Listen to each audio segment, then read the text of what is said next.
actually have a running car now. Pretty monumental moment, took a long bloody way to get here, but at least it starts. Not completely all finished, of course, these things never are. We did run into a few teething issues that we'll need to solve before we get the thing out on track. Number one is the damage basically from the starter motor on the flywheel has scratched the ring gear up so much that intermittently the starter will sometimes grab, sometimes it won't, it'll still continue to grind in the face.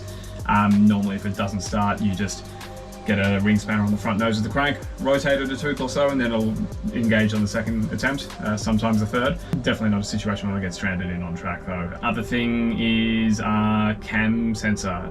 So crank sensor's all good. Cam sensor, ECU's not entirely happy with the cam signal. It starts to increase in error count basically the more we rev it. Kind of got stuck at about $4,000. There's a few ideas that we've been told from Entron to overcome it, like potentially adding a chain guide, which my early model LS1 doesn't have. The later model LS2s and LS3s do have.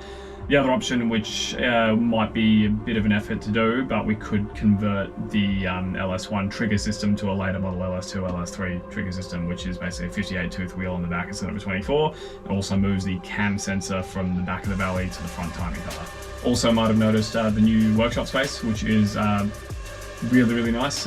More space than I've ever had in my entire life, so I'm sure it won't take us too long to start filling it up. And lastly, to make me happy, I'll have one other job to get started on, which will be swapping over to this Motec C127, be able to get us a little bit more data. The race pack, while there's nothing wrong with it and it does everything it needs to do, when using it with the Mtron, it is restricted to a predefined CAN bus data set, which basically means we only had a limited amount of things we'd be able to display. At least we've made it somewhere. We've got, got the S15 up and running. Hopefully not too long until we can get it on track.